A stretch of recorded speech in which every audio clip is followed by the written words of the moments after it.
Hello and welcome back to the Key Arsenal podcast. It is episode 69 today.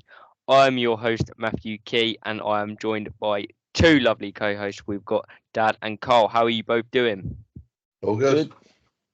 I have to apologise for Madeline's absence. First time she's missed out in ages, to be fair to her, but she's been at the old Belgian Grand Prix and she's not quite made it home. So with the games coming thick and fast, we've got to get on with it. Unfortunately, that's the way it is now. Midweek games coming up. Had a game on Saturday, then a game as well on Sunday. So we've just got to get on with it, do it as quickly as possible every week. But yes, we're going to be talking about Saturday and I suppose the before, during, and the aftermath of it, and then look ahead to this next week. It's a big one, and as I say, they start coming thick and fast. But I'm going to just start generally with you two. Same question for both of you, and we'll start with you first, Dad. Your first time going this season, first time you experienced the game. How much did you enjoy it, if at all? I know sometimes you don't, but how much did you enjoy being back? Oh, it's nice to be back. Always nice when you win. Not always nice when you go one behind, but good that we came back and won. I looked at the stats on that this morning, or was it last night? I can't remember. And even I was slightly surprised at how rarely we've come back. It was good, reasonably good atmosphere. I don't think the fans were over the top at the end, unlike Mr. Richard Keys, my namesake. Maybe it's just short of publicity. And if you went and watched the games most weeks, you'd see the players always go over to the fans, win, lose or draw. So I don't know what he's going on about. Go on, Carl. Well, on that one, he was incredibly disrespectful to Fulham, who put up a fantastic show. They're quite, this is me talking about Fulham now, as they're quite a physical side compared to what I've seen previously. Not in a nasty way. Nothing wrong with what they've done. I don't think there was anything that I particularly thought was bang out of order. I just thought they were tall, strong, and they were up for a fight. Perhaps previous Fulham teams we wouldn't have thought that about. And the fact that we've come from 1-0 down in the second half, is it 10 years or something like that since the last time it's happened, or 8 years, something ridiculous? It was 2013. So 9 years. 9 approaching 10 potentially. It did mean something. It does mean something when you come back. The fans I thought were well up for it. There's a lovely atmosphere in the ground now, and a lovely atmosphere beforehand. I've got to hasten to add. There's nothing wrong with that. I thought the performance was decent. I think some players, from what we've seen previously, and this is my first game live this season as well, but I thought that Jesus didn't play quite as well as he has been by his very high bar he set. I thought Martinelli wasn't quite on his game, again from a high bar, but how old is he? 21? What do we expect? Saka's still not hitting his stride. So despite a few players not having their best day, two key players crying off at the last minute after you'd have had your game plans with them two key players, Partey and Zinchenko, you'd have had that all set up with them two in mind, and you've had to change it at the last minute because no matter what you think about El Neni, he just does what he says on the tin. He plays a certain way, and I thought he was very good at what he'd done. And the same with Tierney, he's very good at what he does, but it's a different left back we're talking about with Tierney than Zinchenko. Not saying any worse, because he is a fantastic player, but it makes a difference, that the way he comes inside to fill that hole in midfield quite significant. You can't really ask Tierney to do that, but you can ask Tierney to do other things. But at short notice, it's very difficult to work that one out. And I thought overall, the performance was pretty good. I thought Odegaard obviously was great, but I'll leave that for the moment because we can go on to that. But overall, as a team, pretty impressive, and a big shout out again, in particular for Eddie when he came on, Eddie Nketiah, who did make a difference again. Yeah, lots of things there, Carl, that you've highlighted that I've got on the old itinerary to come up. So nice little preview to be talking about. Well, something you mentioned earlier, which I want to get your opinion on, Dad, because I know this is something you feel very strongly about. Is we've said it now, every week so far. 4 wins out of 4. This Tyler sort of repetition of it's only this team, it's only that team. We know we haven't played any of the big boys yet, and we know that that's to come. We'll get to it when we get to it. But what what do you why is it people are so obsessed with, oh, it's this team, it's that team? Why can we not just enjoy what we're seeing on the pitch and look at it how we're seeing it with our own eyes, that we're playing good enough football to beat most teams in the league at the minute? That's a really good question. That's the same Fulham team that drew at home with Liverpool and absolutely battered them, by the way. That's the same Palace team that drew with Liverpool, I think. It's ironically a Palace team we went to up at Main Road, or whatever it's called now, the Etihad, Saturday. Yeah. Okay. Bournemouth seem to have come a little unstuck at the weekend. You expect to beat them? We beat them. We beat them away. Liverpool, but beat them at home. Yeah, it's not any of the top 6, and that test to come. But I'm thinking, well, at least we won 4 games in a row. And I know this time last year, or even the year before, having gone 1 down at home, I think we'd have probably managed to draw. I'm not sure we'd have won. And we scored 1, and there was belief in the crowd that we could win, and there was belief on the pitch. And I would have said 12 months ago, you wouldn't have had that belief in the crowd at all. I'm not sure you'd have had the belief in on the pitch. So I think you've got to make the most of while you're winning, You know, it's good. Enjoy it while you can. Absolutely. Why wouldn't you enjoy it? Why you got to sit there miserable? It's only Fulham. Fulham. Fulham have been a decent team. Don't be so disrespectful. It's only Bournemouth. But they were good enough for Jurgen Klopp to go up the Kop afterwards and do what he does. Every game, he goes up to the away fans or the home fans, in this case at home, and he applauds the crowd and he enjoys the celebration with the crowd. And I've got no issue with it at all. Quite right too. And because Arteta's doing it, what's the difference? He's celebrating like he's won a match. Well, he did win a match. But yeah, if you look at our start to the season, who's second? Man City. Who've Man City played so far? Palace, Bournemouth. So that's 2 the same as us. And who's the other? Newcastle, who they didn't win against, and West Ham, who have been in awful form. All right. So out of them 4 teams, 1 team is in the top 10. Newcastle. Same with Tottenham start. 1 team's in the top 10, Chelsea. And Chelsea, let's be honest about it, but for a terrible refereeing decision, they wouldn't have won that. They wouldn't have drawn that match. I should say, I've got to fall into Harry's lucky we won sort of attitude. Where we are, and I'm not having a go at either of them teams because they've done well with what they've got. And we've done well with what we've got. Let us celebrate. We celebrate when we bloody well like. It's not for Richard Keys or anyone. Oh, I don't mind the fans celebrating, but not the coaches.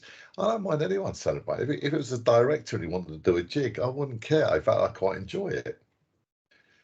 But and it doesn't. And I'm not necessarily talking about Arsenal now. I think if you're a coach, a fan, have a stake in the club in any way or form, you have the right to celebrate your success. Have a look at the Leeds manager when they beat Chelsea last week. Oh, he's over the moon. Have a look when he got against Southampton as well. He done it. You're allowed to celebrate. You're allowed to go up your fans as well and celebrate. But yeah, I don't know where this celebration police have come in, and it's just embarrassing. Give it a rest and let us enjoy our moment. We don't think it's going to last. None of us think it's going to last all season.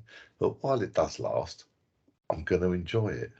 I mean, we got Man United on Sunday. They've got their referee in charge. They've got their VAR in charge. We know we ain't going to get a penalty against them. We know we're going to get a penalty against us because it's Tierney and he gives exactly what he doesn't give against Man United. He gives against us. Son and Martinez, or whatever his name is, the little fellow who plays for him.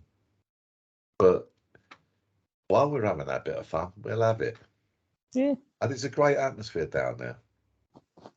Notably younger again this season than it was last season. It was younger last season, the crowd was, and I think it's great. I'm not sure about the black shirts behind the goal, but maybe I'll have to get to understand that as time goes on. Someone said it's what they do in Italy and all that. They'll wear black shirts or something, is it, or something like that? But still good fun. Or if you're behind the goal in Madrid, you have to wear a white top. They only let you in with a white top in certain sections at Madrid. Well, that's good. In some ways, it's good. Like, if that's what they want to do, that's what they want to do. It shows you're wearing a colour. I mean, the black shirt thing, I don't quite get it, but someone will explain it to me one day, and I'll get it. It doesn't bother me. I'm quite happy for it. It's this little recognisable group that's going to, from Saturday, where there was a couple of, a thousand maybe who were wearing them. The next game there's going to be a lot more who are going to be wearing black shirts behind in that area, and I just think, great. Good fun. Well, let's go to that, Dad. We are in that section. Obviously, as I said, first time you experienced it, and you've been used to that sort of atmosphere. Then none of us have. As someone that's sort of seen some very good times and experienced some very good atmospheres, how's it comparing at the minute? Well, apart from the bloke behind me having an awful singing voice, and I think making up his own songs as he went along, because no one else seemed to know the words. He was coming up with ones that I'd never heard before, it must be said. Sorry about that, boys. Sorry about that. I would say, and I'm equating it to a similar fixture in recent years. So if I'm going to say in recent years, Fulham at home, the atmosphere as you walk in's been dead. Funny enough, there's normally numerous empty seats floating around the stadium as well, which there wasn't at the weekend. I commented to you and I commented to Carl Saturday.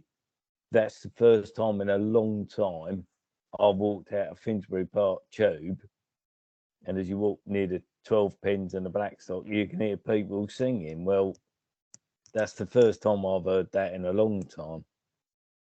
And in fact, I can't even think far enough back, Carl, when I've heard that in recent years. So I think generally the atmosphere was pretty good, Carl. And even in the pub Saturday, there was quite a good atmosphere in there.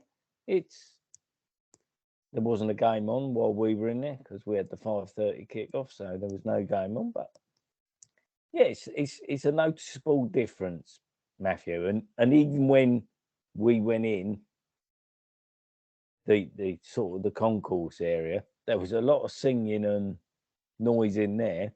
I don't know what it was like where you went in, Carl, but that lower concourse near the bars or whatever, there was a lot of singing and noise. So, I think that's good. And you're right, there are a lot more, I'm going to say, younger people in the crowd than there has been. Don't know. Could be illusion, but I think you're right. Go on, mate. You're looking thoughtful, pensive. Yeah, no, I do agree with you, but I also think that people like yourselves and the people that have seen lots down the years, you're enjoying it again, which is something that for people like me is something that we're experiencing properly for the first time. But it's sort of bringing about the memories for you, and obviously creating new ones as well, which is exactly what we want, and that's the whole point of it. Yep.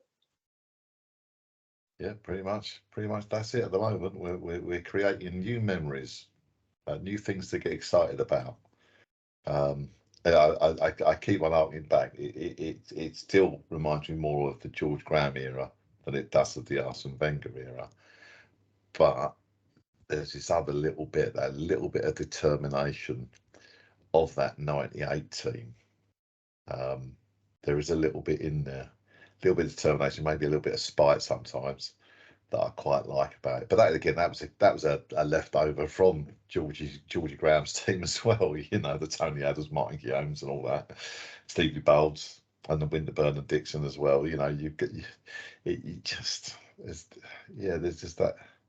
It's a good feeling at the moment, but there's always a referee who's ready to make it all crap again very quickly. Mr. Tierney. And that's for, in fact, Gillette weren't much good better the other day, was he actually? But you know. Oh, he's poor, isn't it? He's just a bad ref. He didn't have I don't think he was biased. I just think he's useless. Good ref.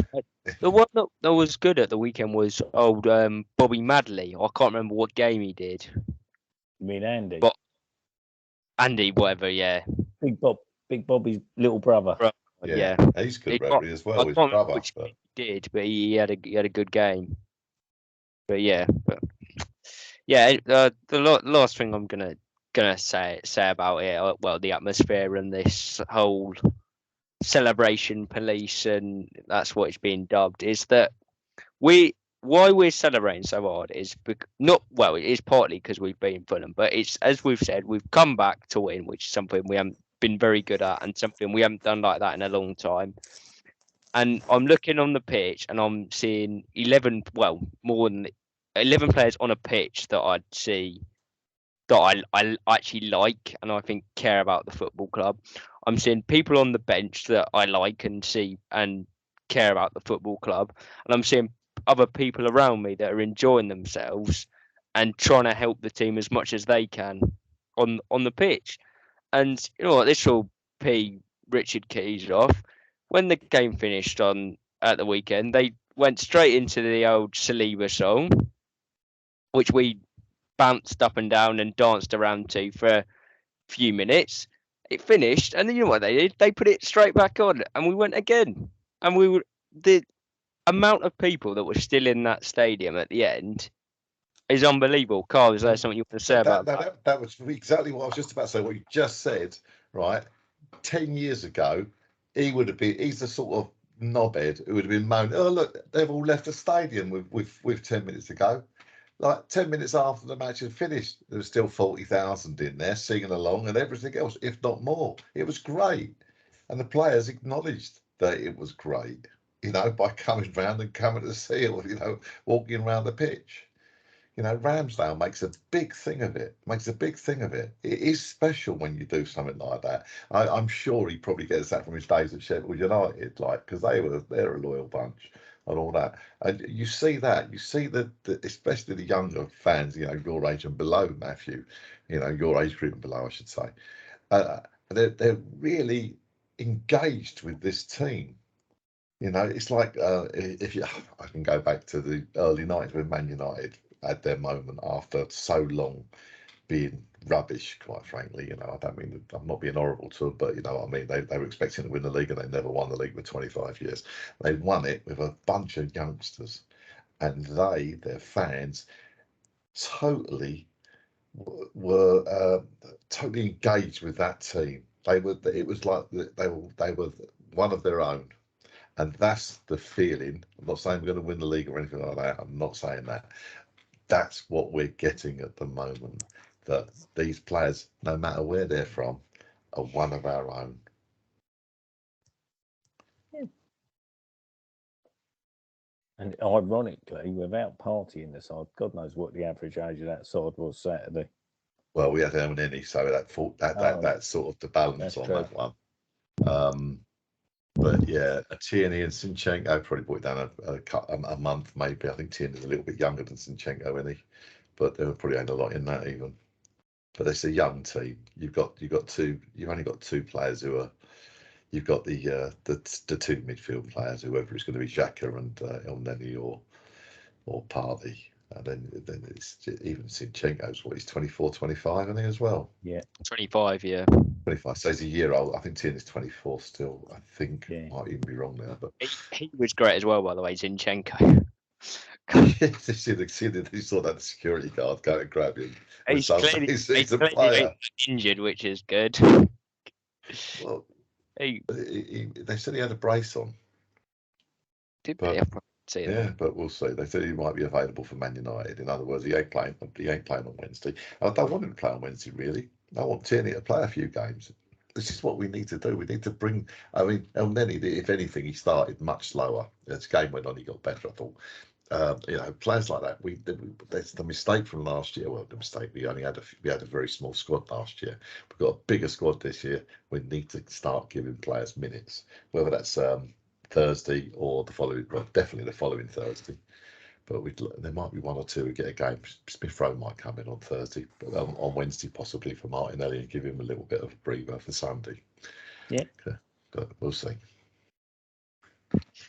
But yeah, we'll get into it now. But ultimately, the message is we're going to keep winning games and we're going to keep celebrating. So you do what you like. We ain't going to stop because we enjoy supporting our football club again, and we are going to celebrate that as much as we like, whether we win the league or whether we get top four or whatever happens.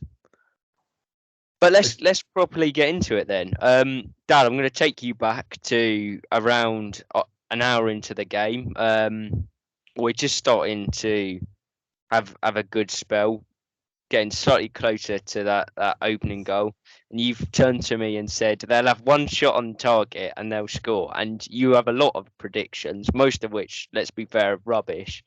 5 minutes later, that one came true. A horrendous error. But apart from you idiot to Gabriel, what were you thinking at that time? Well, apart from you idiot, yeah, words along those lines. I still actually thought we could get something out of the game. They literally had one effort on goal, and I've seen it so many times in recent years. I mean, Leno had made a couple of saves. I'm not saying he had a absolute world. He'd made a couple of decent saves, but I didn't expect the goal to come as it had come, in fairness. If I was honest, I'd half expected a free kick or a corner. The same goal scorer, by the way, but not the goal we conceded. I still thought we'd get something out of the game. And I thought, funny enough, the conceding the goal speeded our play up. It seemed to take a little bit of maybe the pressure or whatever off the players, and we started to move around. Interesting how Arteta changed the team round as well. And Eddie did come on and make a difference. And that, if you're sitting there watching and if you're Eddie, you're thinking, well, that shows. I would not be surprised to see him get a lot more minutes. I thought he did make a massive difference, by the way, Cole. I thought. And in fairness, Tierney had played all right, but he didn't look on it fully. And I'm not surprised because I can't actually remember the last time he started a game, Cole. I was trying to think probably the end of March. Yeah, end of March. He didn't look fully on it. He didn't look 100% confident. It had obviously impacted the balance of the team a little bit. And that's not to say Tierney had a poor game, because he didn't. But we didn't quite look as we did. I don't know why. I think maybe Zinchenko and Xhaka into swapping gives Martinelli a little bit more freedom. I don't know. Martinelli didn't have his greatest game distribution wise, but that's fine. So yeah, you just thought we'll still get something out of this game, and we did. It seemed to spark us into life a bit, in fairness. So, and then my main man got on the ball more, and we'll go from there. I'll let my friend talk now. Yeah, we'll let Carl go, and then we'll talk about some individuals, whoever they may be. Who knows? Yeah. Well, let's start off with that goal. That was a horrible looping ball from Saka. That was a dreadful ball. Sorry, like if you're going to play like that, it needs to go with a bit more pace on it. You know what I mean? It had nothing on it. I'm surprised actually. There was another player there. If he would have attacked Gabriel, he would have put Gabriel right under pressure. But hey, he didn't. He actually went with I think Tierney. But if he had attacked it, it would have been potentially the same end result. But hey, there you go. He made a mistake, Gabriel did. And we're going to make mistakes. Every player's going to make mistakes. Every player makes mistakes. When you're a centre half, there ain't no one going to bail you out apart from the keeper. That's all you've got is the keeper or the forward having a bit of a stinker and kicking it wide or something stupid. But this guy is on form. He actually looks a much more mature player, even to the point where he was trying to wind up where I was sitting. He was trying to wind us up at one point when he went off injured at one point. He gave it large. And I thought, he's going to kick someone up in the air in a minute. But he didn't, because that's what he would have done 5 years ago. He's a bit more head screwed on. Someone said today he's the sort of player that Chelsea need. I thought, that's not a bad call, actually. He is the sort of player. Just quickly on Mitrovic as well, you've got to give it to him, because he said that at the time he was complaining about the second goal, but he's looked it back and said, it was fine. Yeah.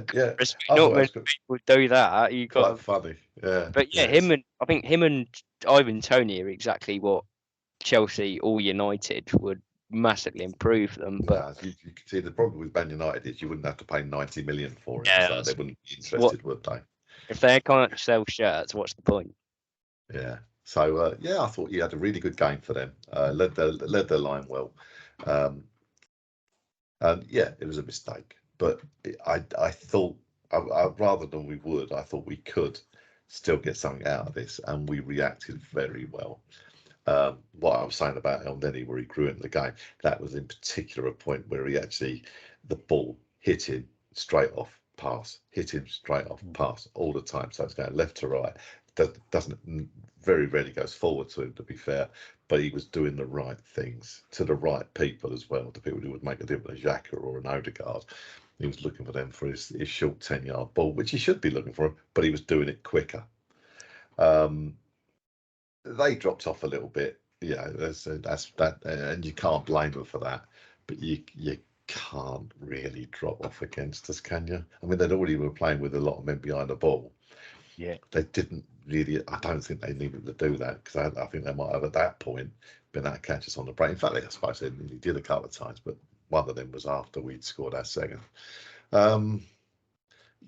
Yeah, and the goals. I mean, we got a bit of luck. With the goal. We scored a Spursy goal with Odegaard, and it was had a big element of fortune. But I think we deserved that bit of luck. In fact, we did. We had a lot of shots and a lot of the play, so deserved that bit of luck. And then Leno, we'd obviously been playing for that type of cross all the game, because Leno always looked shaky at Arsenal with them type of crosses, didn't he? Albeit that they were able to punch, kick, and whatever they wanted to him when he was in an Arsenal shirt. But he came for it and he didn't get it, and it was nice. It's always nice to see someone actually make up for their earlier mistakes, and it was nice to see. And he obviously felt the love of the crowd, and his mate, funny enough, his sidekick at centre half, I don't know, he was kicking the corner, or whoever, I don't know who kicked the corner, but he was over in that corner. He was the first one over there to celebrate with the fans, which I find funny for a bloke who was saying, I don't think I'll ever get a better atmosphere than I got at Marseille. I think you are, mate. Well, you are. As an individual, you're getting a hell of a lot more love than you'll get anywhere else with that song. But it was pleasant to see. Pleasant, that's not the word. It was brilliant to see the celebrations and of the fans and the bench. At that point when we scored that goal, it was we deserved it though. A couple of good saves from Ramsdale shouldn't go amiss though, especially the one right at the end. They had a couple of well, one was a free header and one was a free hit, and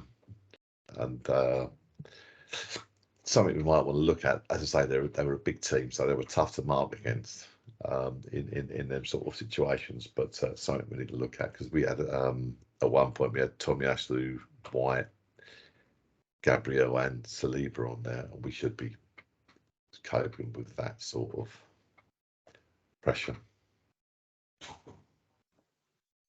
Yeah, Ramsdale definitely someone I was going to give a shout out to, and without being rude to Leno, he did show exactly why we chose Ramsdale instead of him, because most of our corners were absolutely rubbish all game. It must be said.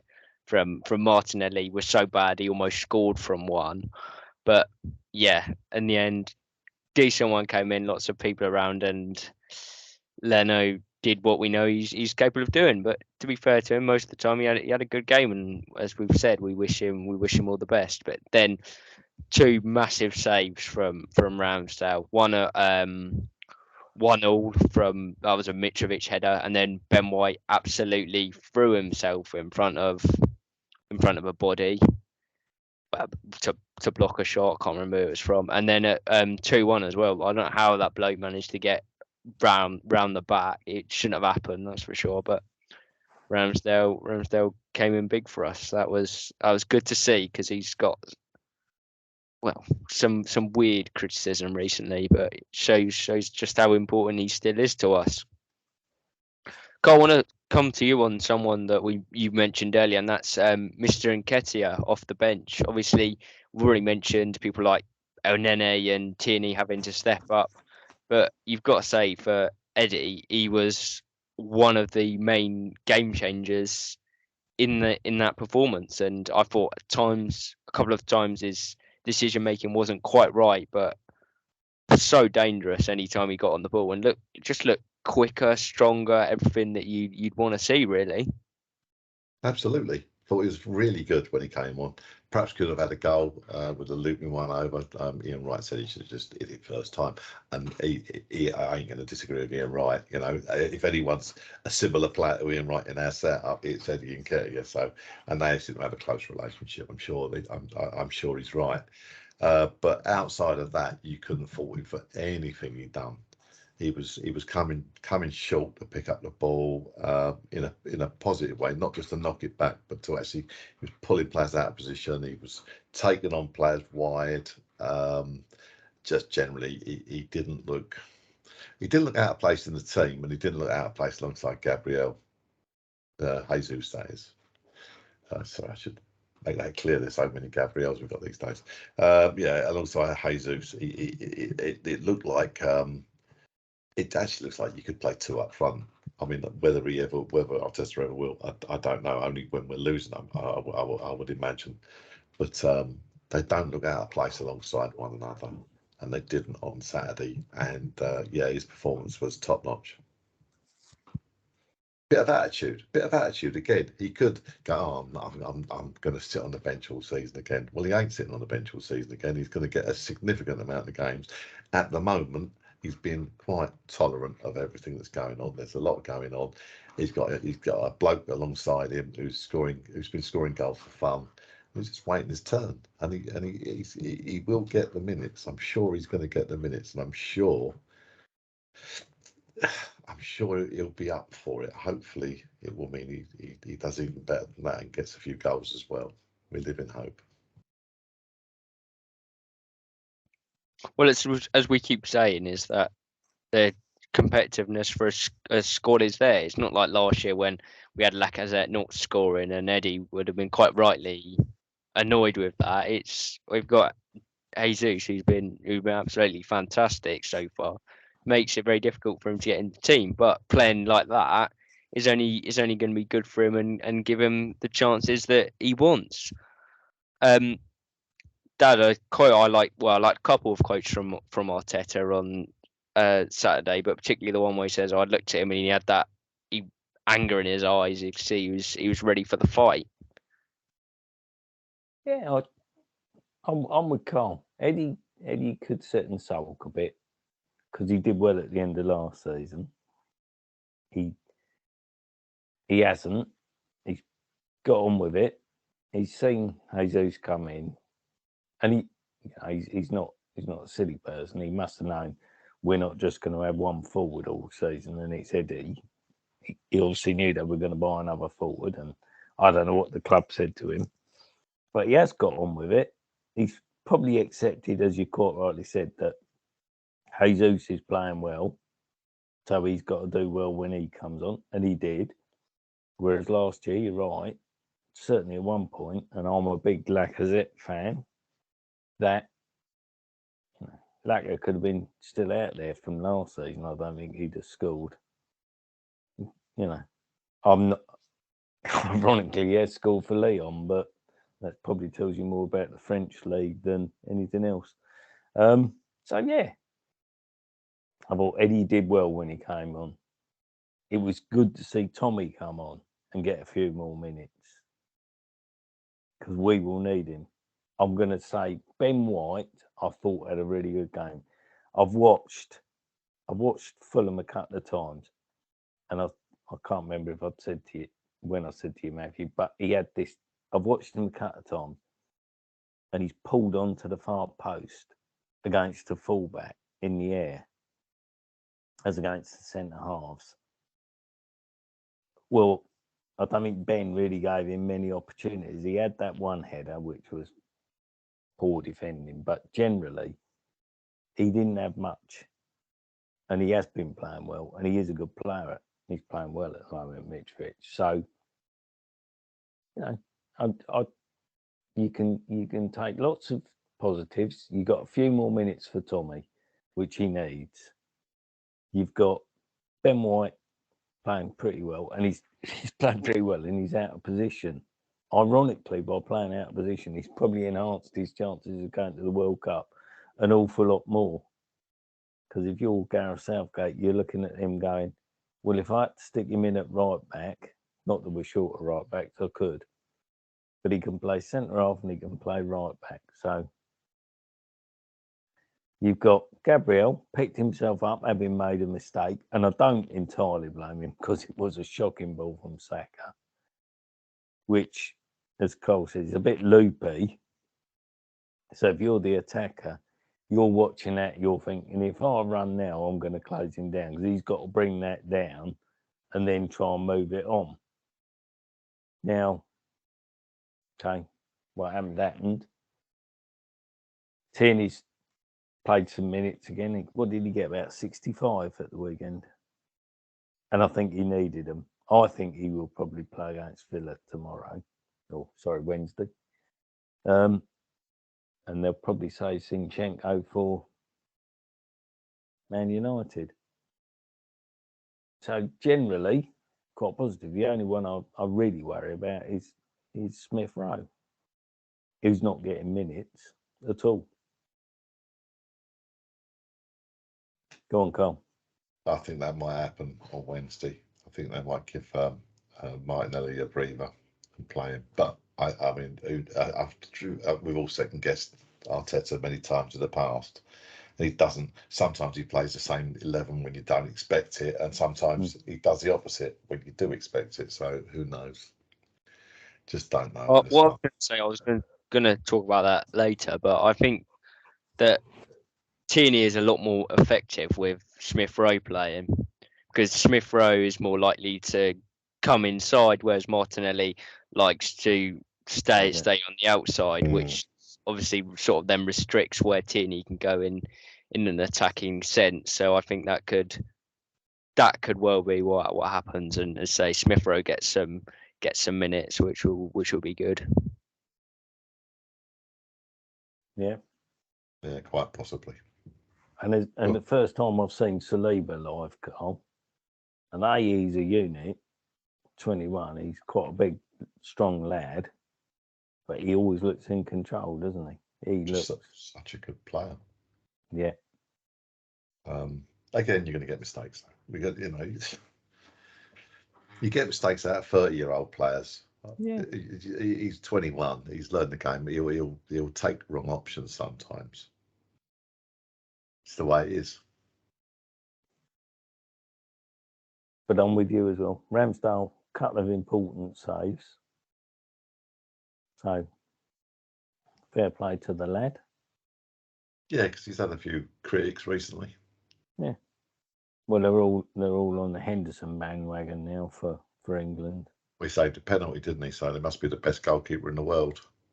Yeah. God, he's got to get just park in that conversation. But at the moment, Pope's playing very well. Ramsdale and Pickford are the people in possession of first and second choice.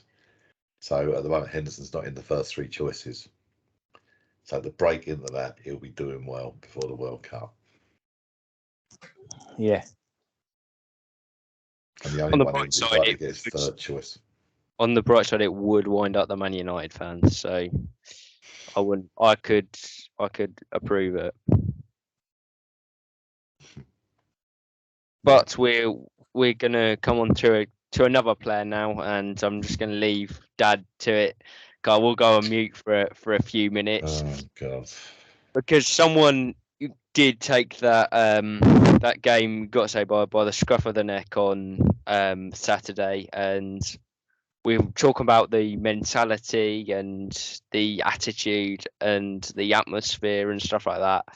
But the difference, and huge difference, is that we've got players like Martin Odegaard to win us games, which we haven't had the last few years, Dad. And it's someone that's just absolutely brilliant. So we went a goal down, and then I think he came into his own. I thought then he stepped up. That's an opinion. He's not and again, I'm looking at Carl here. He's not a Tony Adams shaking his fist, shouting. He's not, and again, I'm looking at Carl. A Frank McClintock will be giving it some of that. Come on, boys. I think he's more I'm going to show you by example. He keeps a calm head in the situation, and he did literally take the game by the scruff of the neck. The little step over, and I will admit, he's he's fortunate with the shot because it's come off someone's arse basically. But the step over, where he gives himself the space for the shot, absolutely different gravy. And if it was someone at Manchester United, someone at Chelsea, Harry, or the lad at Liverpool, they'd all be purring over it more than they were. So different quality. And he seems to be growing more and more into the role, Carl. He's not a shouter, I don't think. I think he's calm, keeps his head. We can do this, boys, type mentality. And he is class. And even Lineker said, I can't believe Real Madrid let him go. Yeah, I was going to say that. Some have noticed it, and to be fair, Lineker, that's a spot on comment, really. Seems an odd thing. They've got two older players, very good players. I ain't having a go at them, but this guy is special. We ain't going to have him for too many years, but I'm grateful we've got him for a couple of years, hopefully, a couple of years more at least. Yeah. And I would not be surprised to see Real Madrid come back for him. No, I know. They'll be paying a lot for him. So you sit and you think, well, what are you going to do? Be interesting to see whether he would want to go back. There's a hell of a lot to be said to feel wanted and enjoy your football. I'm not always sure with Madrid that the crowd they get onto players very quickly. Especially non-Spanish players. I can't think of a single potential Welsh footballer example of that at all, I have to say.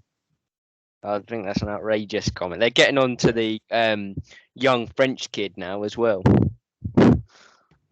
it's bizarre their fan base, but yeah, I think it's interesting actually, because if you look at football, the number 10, which I know he's number 8, but he plays as number 10, is a dying position in football. You look at that was obviously is Messi's best position, but now he's very much sort of forced to play out wide because teams don't play with a 10. It's a 4-3-3 or whatever else. The only other example of a 10 as effective as Odegaard is De Bruyne. And is he a 10? Yeah. Because Man City play a 4-3-3, but they're so good and they've got good enough players that he can play in 10 role. And I think that I've seen a lot of comparisons with Ozil, but in my opinion, Odegaard is already better than Ozil ever was at Arsenal, and I think he is a genuinely a world-class player, perhaps the first I've ever seen, with the possible exception of Alexis Sanchez at times. The 10 role has morphed a little bit, I think. For me, a 10 was Dennis Bergkamp type player, which is a bit more of a forward player than Martin Odegaard. The 10 role now is an extension of the midfield, whereas the 10 was just a deep lying centre forward, for want of a better word. But Odegaard is right up there, and this is like over a number of years it's been this type of position, and Odegaard is right up there with the best over the years of that type of player. And I would include perhaps a Luka Modric. I say he's a bit more deep lying than Odegaard is, but I would include a few really good ones up there. And with Arsenal, yeah, you're right. He's certainly usurped Ozil already. Unfortunately, there was too many bad games with Ozil, but I can't count too many with Odegaard. And I'm pretty sure we didn't even have Ozil at the club at that age that he is now, that Odegaard is at. But he would have been like mid-20s, would he have 26, 27, Ozil when he came across. This lad's got a lot of development to do, along with quite a few others in the squad as well. And I think that's the other positive in it, Carl. You know, I would always understand it if somebody wanted to go to Real Madrid or wanted to go to Barcelona, but having been there and not really been given your chance, as he wasn't, do you want to go back? He might see it as unfinished business. I don't know. I wouldn't go to Barcelona if I was him, because there's no bloody point. You play the Real Madrid. Don't want to play with both of them teams because it gets a little bit spiteful and pointless. But there are other teams as well he may want to go. He might, if we don't win things, he might want to end up with his mate at City. He might be De Bruyne's replacement. Who knows? Yeah. But while he's there, it's a pleasure. And just one thing on his captaincy, and one of the things he led the leading by example. At one point, he was absolutely burnt for pace by I think it was the left winger. I can't think the guy's name, and he chased and chased and chased and chased and kept on him as much as he could, and the guy ended up kicking it with his right foot onto his left foot and then knocking it miles wide. And the only reason he done that is because he had pressure, and the only person who could put pressure on him was him. Yeah. So he done well. He worked hard, and Tierney as well on that instance as well. Done well. He got across at the right time. He picked the right time to go across. So it just shows Ozil would never have done that. He just wouldn't. He would have gone for about 5 yards. Gone, not my job. And I could name a number of ex-Arsenal players who would have done the same, but certainly not this fella. No, that's fair. Fair. No, I don't know. Obviously, we're talking about things that we don't need to worry about now. But I think he is a person that will value loyalty, and I think that he's not only got that from us and been given a chance, he's also been given responsibility as well, which is always something that players like him both need and obviously deserve. So there's that, and I suppose another aspect is he represents Norway. I mean, he's not going to be someone that is necessarily going to have to chase trophies because maybe that's not what is as important as him. He's going to be. I think he's going to be someone that values that sort of where's the best place for me rather than where am I going to win loads of stuff. I could be wrong. Almost certainly he values that. That's why we ended up with him. Yeah, because I'm sure there are other suitors. But that's how he ended up at our place, because we took him on loan. He enjoyed his loan spell. He obviously likes Arteta, and that counted. But in the long term, he may well be the most loyal person. He may well love it there. But at some point, there's going to be an enticement for him to move on. And if he does move on, that's the way it is. But at the moment, I'm just going to enjoy him being here, and it's very nice. Cheers for coming. It's quite enjoyable, and I won't begrudge any. If we're not winning things, I won't begrudge anyone a move if they think they can better themselves. And if we are winning things, and someone wants to leave for a new challenge, if they're like him and have the attitude like him, again, wouldn't begrudge him in the slightest. No, 100%. But like we said earlier, same with the wins and the celebrations. At the minute, we're just going to enjoy it, and we're going to keep enjoying Martin Odegaard as a part of Arsenal Football Club because he's a footballer, especially considering the state we're in when he came. It's quite. I look at it every week. I mean, it's quite incredible that he plays football for us, but I absolutely love him.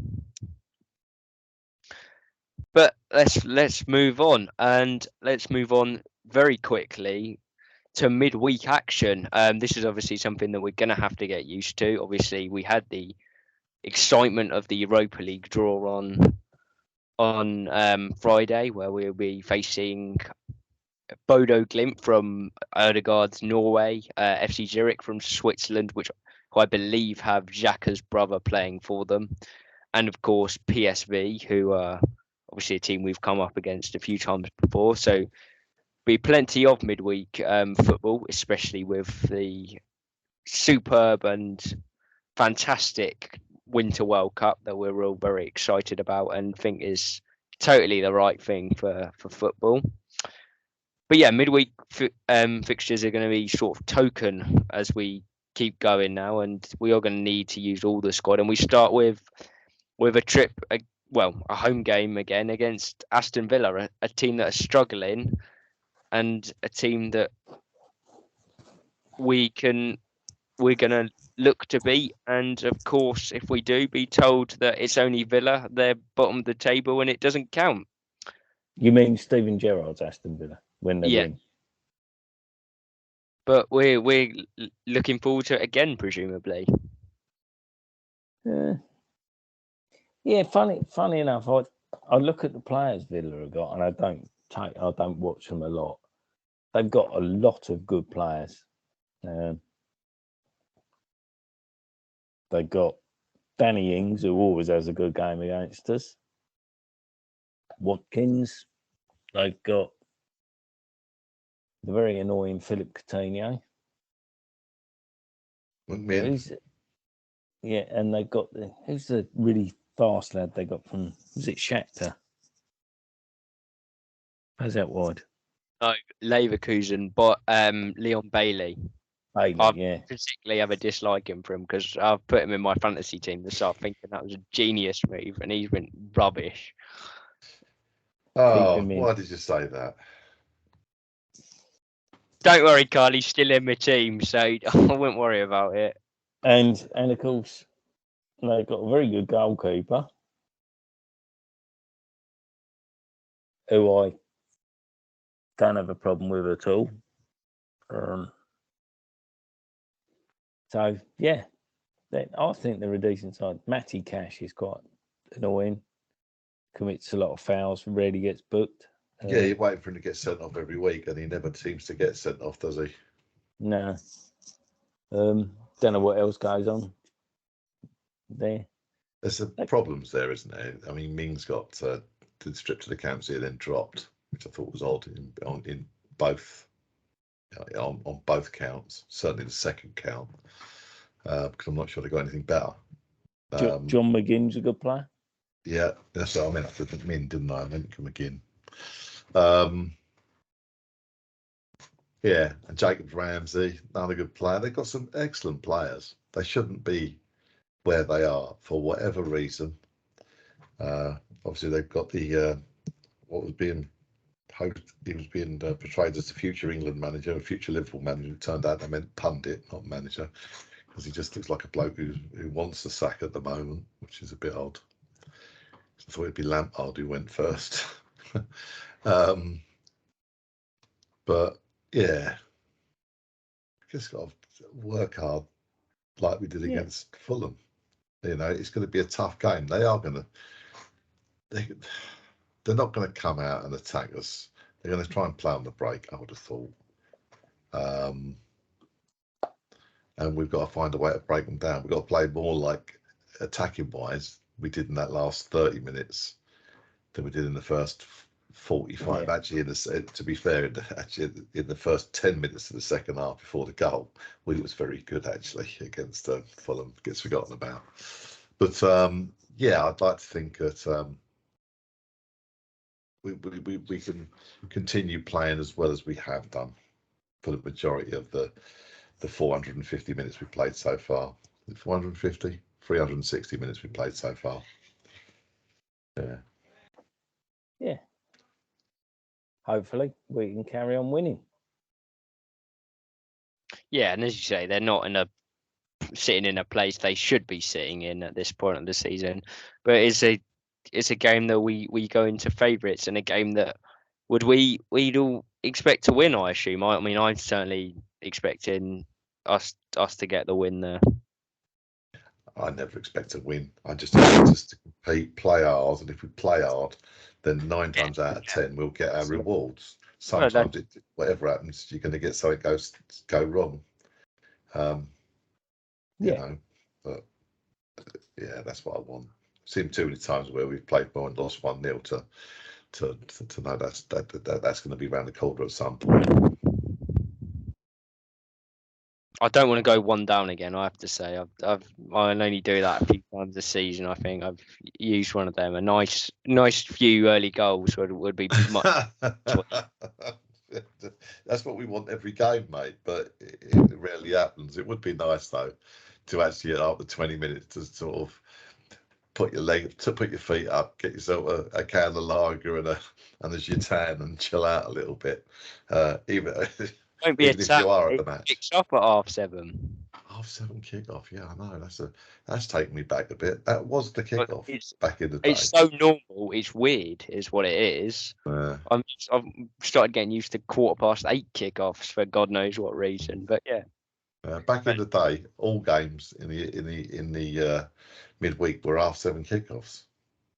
But that was a long time ago. Cool, that was.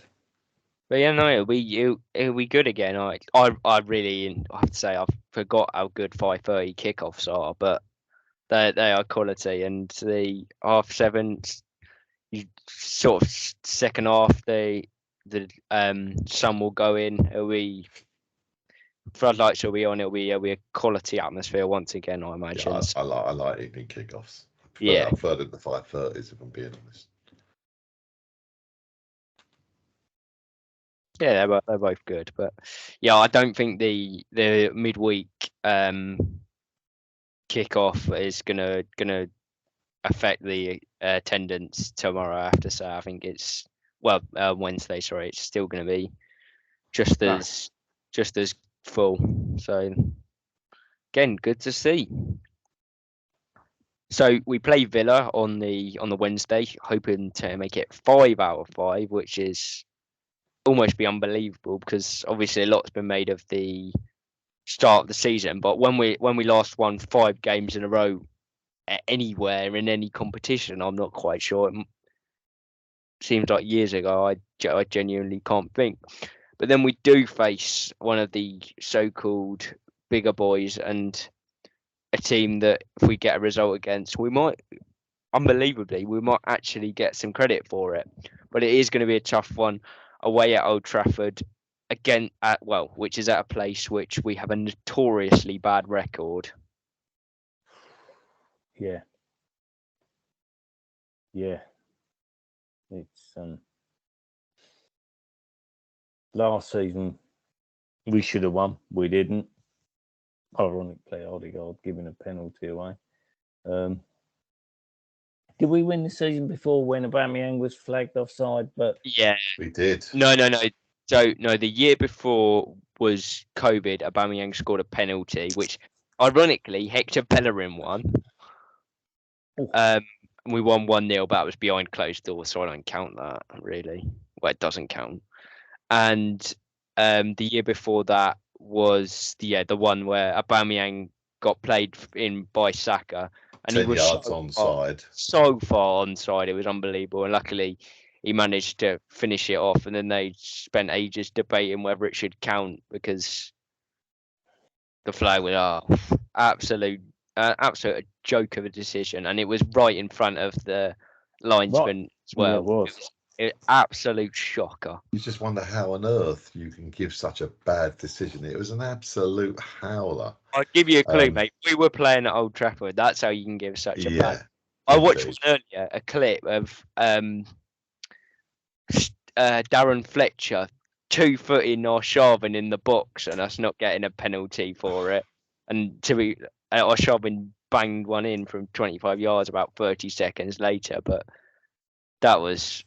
Well, Tommy running around the pitch. I mean, I've never seen a player walk on the pitch with a machine gun before. But McTominay seems to walk on every week, shoots a few people, and the referee just goes, no, nothing to see. I mean, the other day he started playing basketball. I don't know if you saw that. He had his hand out here, his hand. It went on the other hand, it hit him twice, and then the second one he actually punched the ball away. And you're thinking, how is that not a penalty? If it's not for the first one, what about the second or the third one? It just seems really weird to me. But, well, they always get it, don't they? You have to look at his obnoxious little mate from Portugal. Bruno Fernandes. Rat boy. God, dear me. El Devo. He dives here, he dives there. Oh, dreadful. And he's an horrible little devil with it. Yeah. And with his nasty challenges, which he should have got, it was on Xhaka the other year where he'd done him, and it's only because Xhaka didn't react. I can only assume it was that saved him getting a red card, but the VAR should have said red card. But hey, he's always got things that are just ridiculous. So we're all thinking we're going to get. You've got you've got a soppy official, you've got a soppy VAR. You're not expecting anything from that game, I'm afraid. I'm afraid if we beat Villa, we know that's where our unbeaten record will go. But if we happen to win we've won 4 games out of 4, and we're still getting this level of optimism. Yeah, absolutely. Because we know that if we happen to win them both, don't forget we only played Man United. No, we only played Villa. That's all it ever is. So. I have to say, they are playing on Thursday, which is later than everyone else, but they're playing Leicester, so... Yeah, they've been pants. Man United have been pants. The 2 games they've just won, I thought they were a little lucky against Liverpool. They played it well, though, to be fair. They were better and Liverpool were really poor, and the weekend they scored a nice goal and showed a bit of quality, to be fair. In fairness, it was a really good goal. Really good goal, but they stank apart from that. Really, Southampton should have had at least one. I'm gonna try and put a positive spin on this. Is it one where, a bit like the other week when Spurs have played against Tottenham, and as we know, Spurs are terrible at Stamford Bridge. Is it one where if you can get anything out of it, even if it's just a point, and you keep the momentum and the unbeaten run going just a little bit longer, is that one that is then going to really help going forward into the rest of the season psychologically? I don't want to make the assumption we're going to beat Villa, first of all. No, obviously But not. no matter what, if we get a point at Old Trafford, you've got to be happy, ain't you? Yeah. Yeah. Even when they weren't the best team around, they were still tough to beat at Old Trafford. Yeah. So yeah, if you can They'll score have an their early goal new against them, they'll have their new £100 million winger. And is their he a new winger? I thought he was a forward, centre forward, no? I thought it was well. No, he's a winger. Is he really? He's a winger.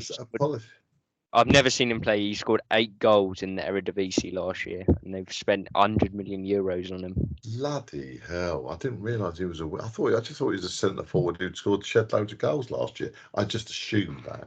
Yeah. Perhaps Ajax want to buy Reece Nelson for 40 million while they're at it. Right, well, that just seems a really odd thing to do. Although they must hopefully, from their point of view, they must be hoping he's going to be like a Ruud van Nistelrooy signing rather than a Jordi Cruyff signing. Although Jordi Cruyff weren't a bad player, but they had Memphis Depay a few years ago as well. yeah, They never gave a proper chance to at all. And he's doing rather well now. Yeah. Yeah. Weird. Interesting. They've spent a lot of money. Yeah, they've spent a lot of money on the now. Yeah, they're not a team that looks long term, but they will be. Well, would have been a tough test anyway, but now they've got a bit of momentum going for them. Yeah. It'll be a real difficult one, and I don't know. What wing does he play on? Right, I think. So it's on the opposite side from Sancho. Then. Don't quote me on that. I don't know. Yeah, I don't know. I think he does cut in on his left. But, 80 million. Trap. 80 million. Yeah. Casemiro, another 60. In fairness, Casemiro is a decent player. He's 30 years of age. I'm not sure. Yeah, you say the short term, he's a quality player. Long term, it don't make sense, but short term, yeah, he's a quality player. They're in a different financial position to us. We're trying to build for a sort of a sustainable future, I suppose. And they're kind of buying for the now, and the future can be in the future. I mean, they still get the crowds, Carl. They've got their name. They got the crowds, got support. No, they're protesting, mate. Have you not seen those protests? They're fierce. They even remembered to sing it the other day when they were playing away. It was incredible. Tongue in cheek there, mate.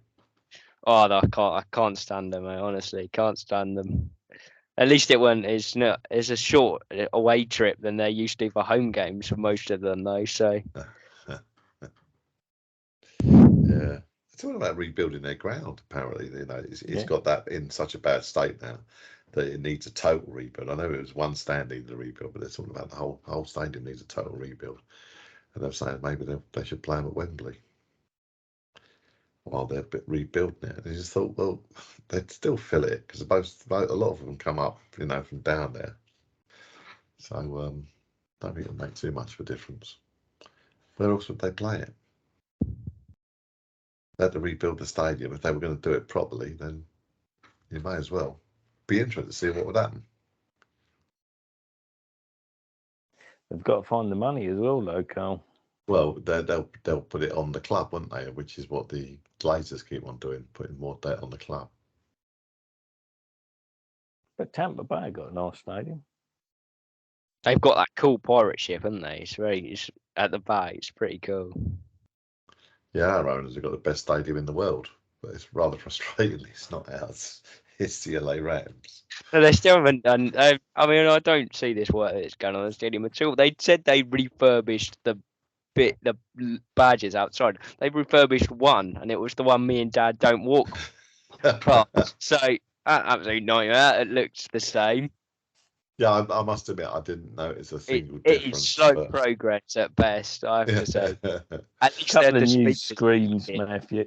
Yeah, Couple of new the screens screens. are nice. I'm not a fan of them showing the game on the screen. I saw it a couple of times. I'm not a fan of that. I'm not. I like it having the teams up there and you see who scored and stuff like that. I don't like having the game on. But at least they had the speakers working this week, so you could hear what was going on. Yeah. Right. There was one other thing I thought of from the Go on. weekend, and I don't know if you had anything else, Matt. No, go for it, mate. Go for it.